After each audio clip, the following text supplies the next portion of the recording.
one of the things that always gets thrown around is the term guardianship, and it often gets discussed in an IEP meeting around 17 and a half.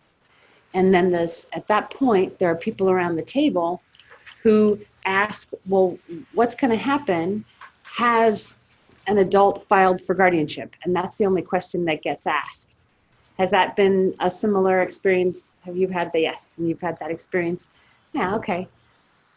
And what comes up a lot, and it's nobody's, there's no fault for it, but what comes up a lot is that the discussion only is whether guardianship should happen or not. Oftentimes in an IEP meeting, right about 17 and a half, when parents are in the room and kids are starting to have, are also usually in the room and are starting to have more say about what happens in that IEP, and you're talking about transitions to adulthood, and then somebody says to the parent, have you filed for guardianship? Have you gotten information about guardianship? And that's the only question, right? And it's not anybody's fault. It's just that teachers aren't educated about legal alternatives. They just don't know. And what they do know is that parents are concerned about having a young adult, a new adult that has entirely authority over all parts of their lives: money, work, relationships, medical decisions, educational decisions. And so you have parents who are presented then with, either you go in to become a guardian, or your young adult child has complete authority over all parts of their lives without any checks on that, without any what we would call guardrails. Right? Is that something that's familiar to? All right.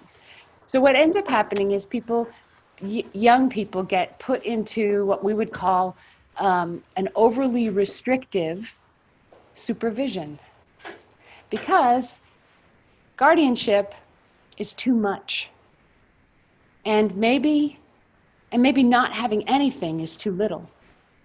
So there's got to be that just right fit, right, for all kinds of things. He knows, yeah. There's the just right solution.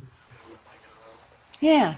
So how do you really balance of what that really means to individuals that is a part of that? Exactly. So I'm going to repeat this for the people who couldn't hear. You were saying, how do you weigh that for each individual that has to make that decision, or the families that make that decision, with the help of educators around the table and assessments that show how people are doing in different parts of their lives and in different parts of their skills.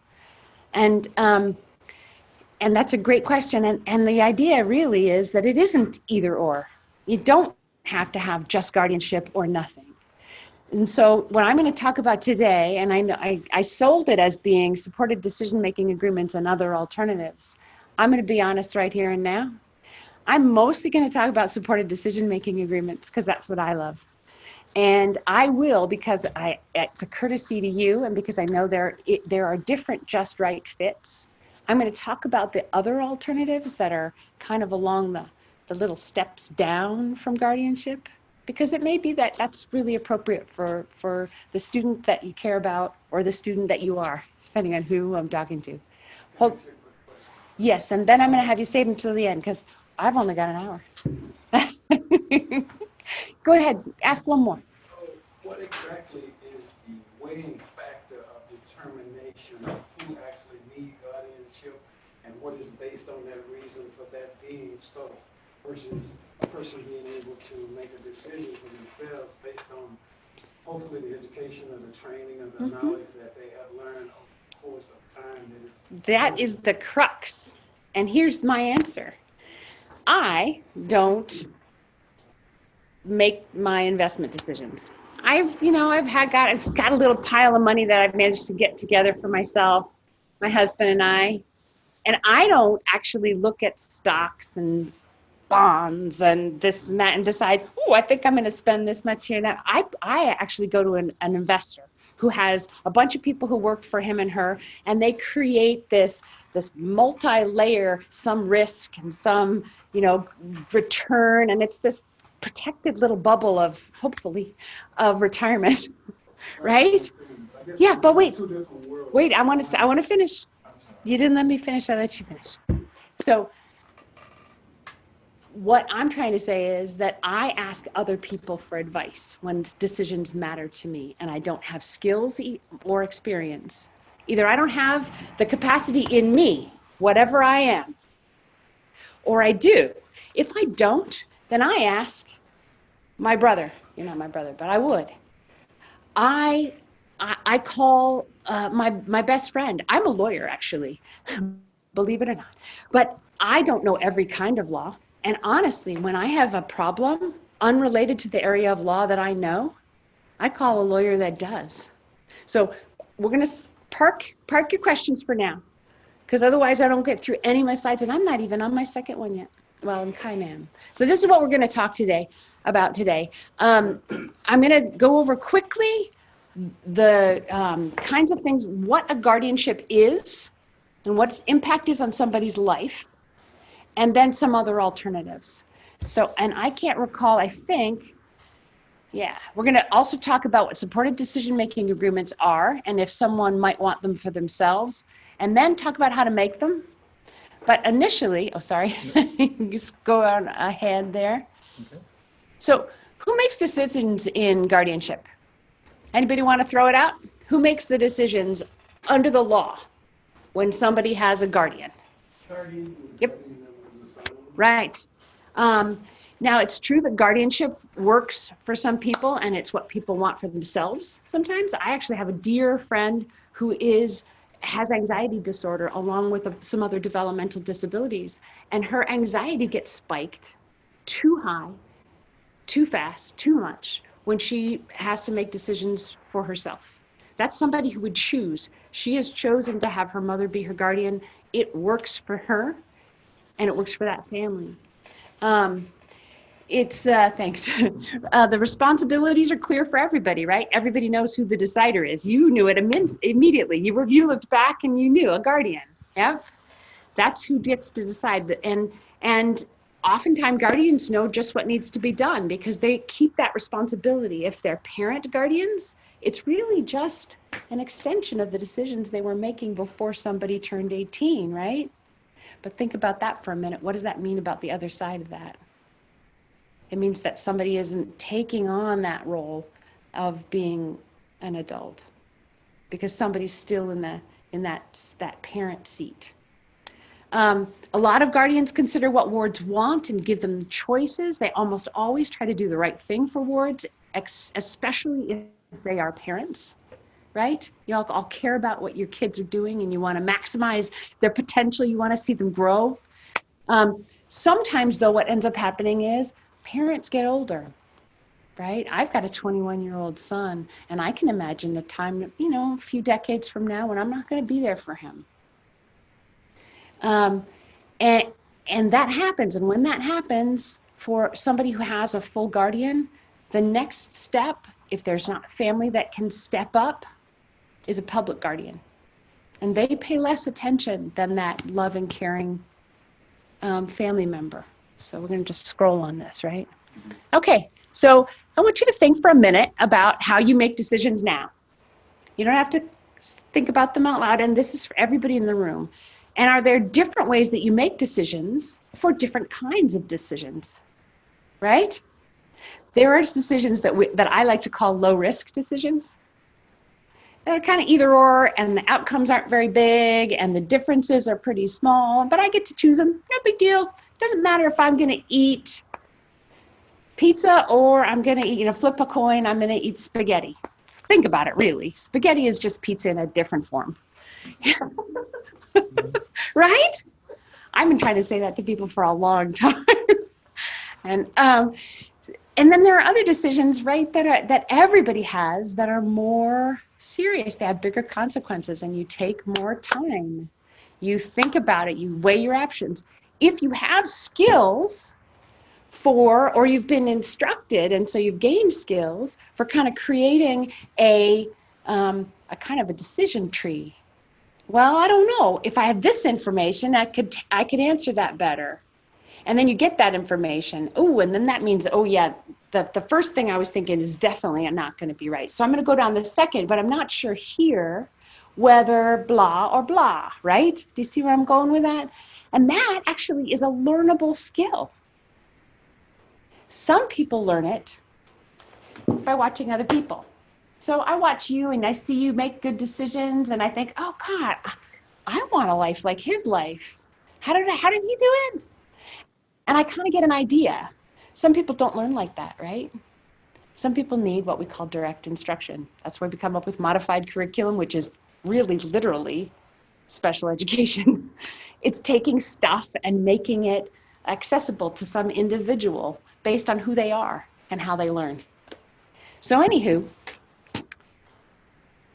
those decisions that require more thought, more careful weighing of options, those are the kind of decisions that we think of as somebody having support needs.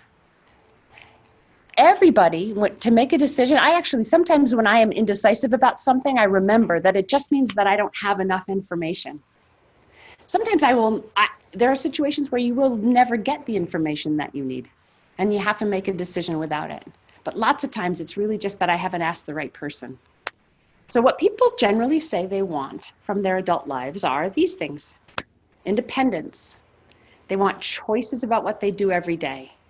They want to be able to plan and take responsibility for their future. Honestly, they want civil rights. People want to make sure that they're treated like everyone else. And they want protection from abuse, neglect, or exploitation. And those are all the things that we expect from guardianship if someone is including their ward in those decisions by asking their opinion and by helping get their feedback. But too often it doesn't happen. So one of the things that you can do if a guardianship is too restrictive, full guardianship, is something called a limited guardianship. Does anybody know about a limited guardianship? Yeah, I know. Isn't that crazy?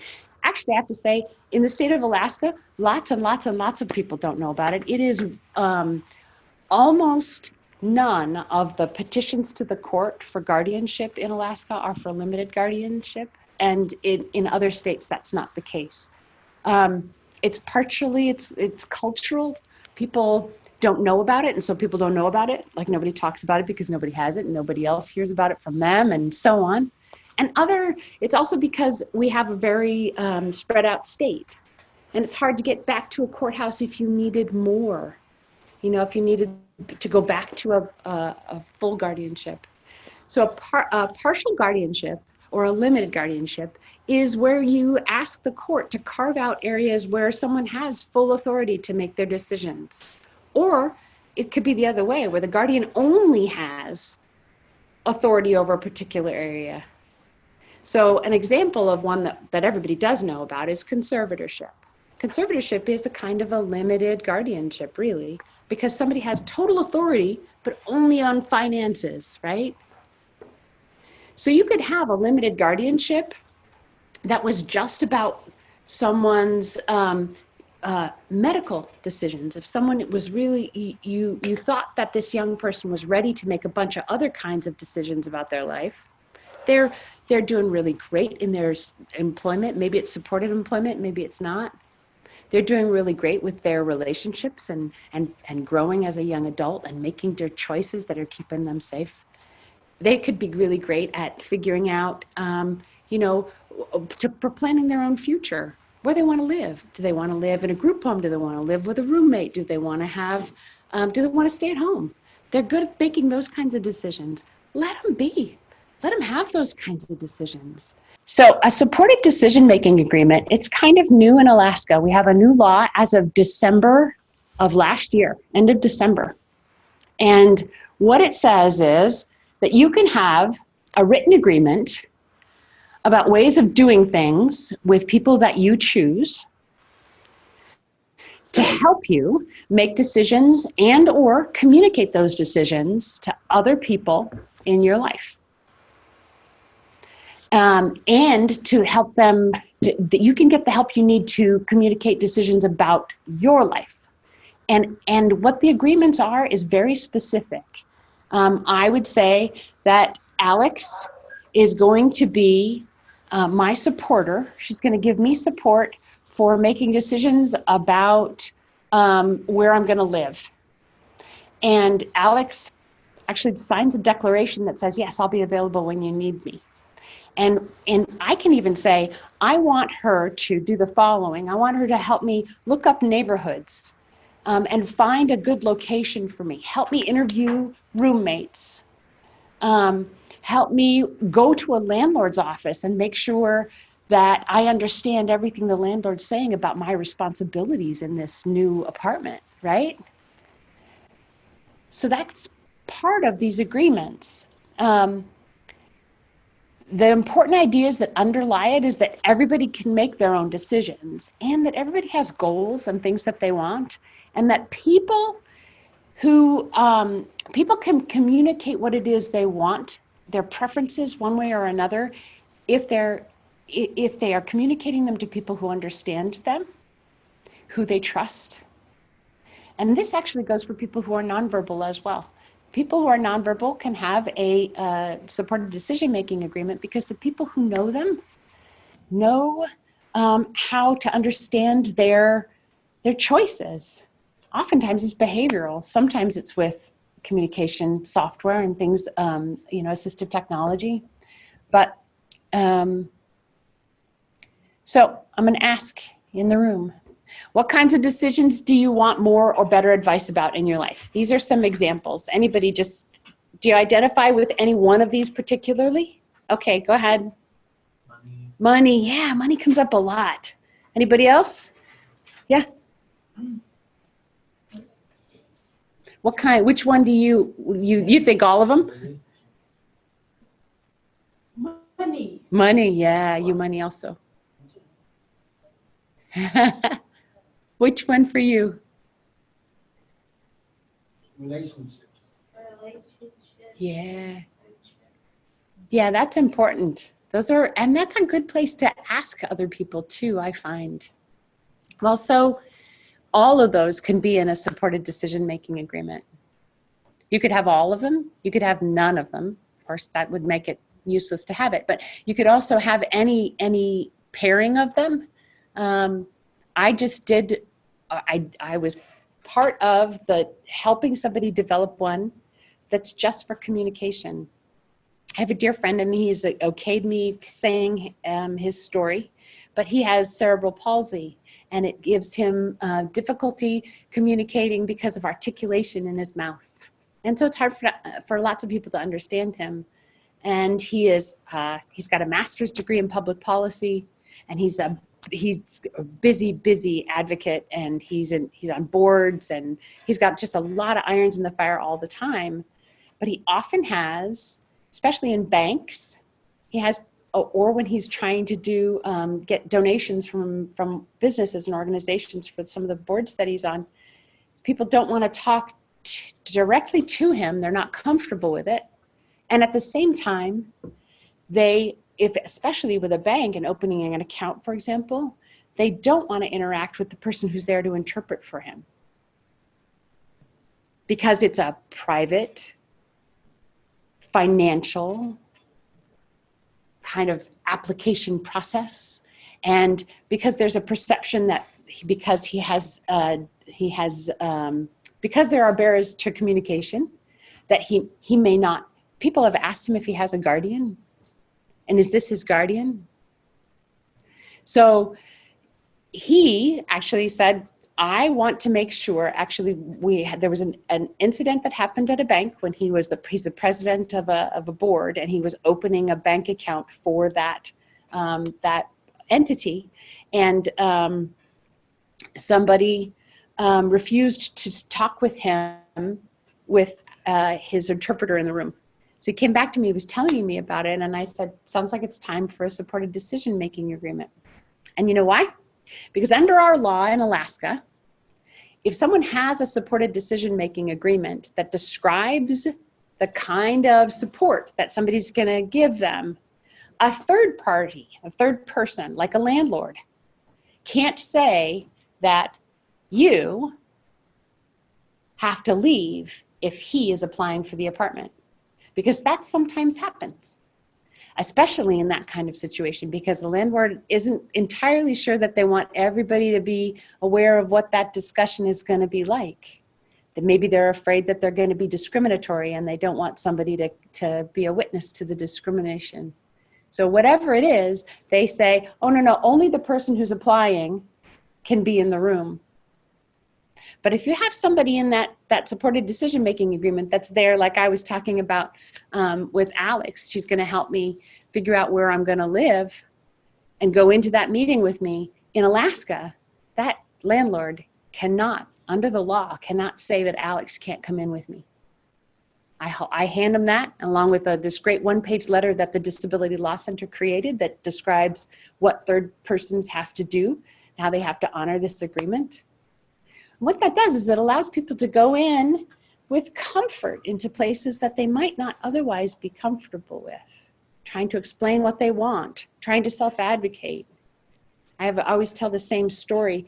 My mother passed away about 3 years ago, but before she did, she had a series of strokes. And as she led up to the more severe strokes, she developed aphasia of speech. How many people know what aphasia is? Yeah, okay. So she would think a word and say a different word. She could surely drive because she was, she was just mom, all there and ready to go. But she had to go in to get her license reinstated. And in California, where she lives, that's an investigatory process, which means that there's an investigator at the DMV, and you have to go into the office with the investigator. And they ask, when was your last seizure and what are all these other things. You have your medical records and they examine them and then they go, yes, you get to have your license back. But my mom knew that she had sequencing difficulties and also would switch words. And she asked, can my son come in with me? Because my brother used to do this, like, slow down, Mom. Slow down, start over. Or she could write out something ahead of time and he could say, follow your list, Mom. And she could do that. She could go down her own list. But he wasn't allowed in the room. And the thought of not having him there and the thought of being in that circumstance prevented my mom from going back and getting her license. So my mother, who had 45 grandchildren, I'm one of 10, and was a very active grandma, used to drive kids to and from schools for a couple of my siblings, make sure everybody's houses ran well. She was like that kind of granny. Stayed home. Her life got smaller and smaller in those last years. And if she'd had a supported decision-making agreement, she'd have had her license. That's what I'm saying. All right. So supporters, as you can tell, they help somebody understand information and choices, or maybe just focus on decision-making. I mean, how many times do you feel like somebody just needs to point your attention to something? Like, remember your list, like I was saying, or is that really a good decision for you? Wait, didn't you last week you said you wanted a car, Anne? You gonna buy another pair of boots? And to think about which path leads to your goals. Help you figure out whether something's kind of a blind alley or not. Does people know the expression blind alley? It's where you kind of turn into something, you're not paying attention, and there you are, you're stuck. Or like I was just talking about, my friend who has one, literally his supported decision-making agreement just has people who are going to help him communicate his decisions to other people. And he has 5 people on that list, just in case some people aren't available. So who are your supporters naturally? Who do you rely on? Who do you rely on? Yeah. Are there other people besides you, Mom? Yeah, sure. That's a support. For sure it is. Mine too. Who do you rely on? Uh-huh.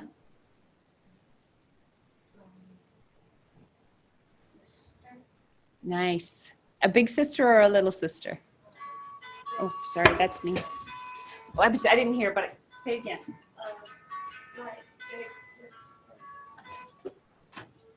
That says check the ice in the cryo cuff. that my husband is home right now on the first night after really bad shoulder surgery. So fortunately, I did check the ice before I left. And my daughter's there. Sorry about that. Well, and it's good that you have some additional, you know, a sib or two. Or do you have just one sib or more? Brother, sister? Oh, I see. That's why my parents had 10 kids. It was kind of nice because it was like we were a baseball team wherever we went. So some people have staff that are their friends, and that's a real support.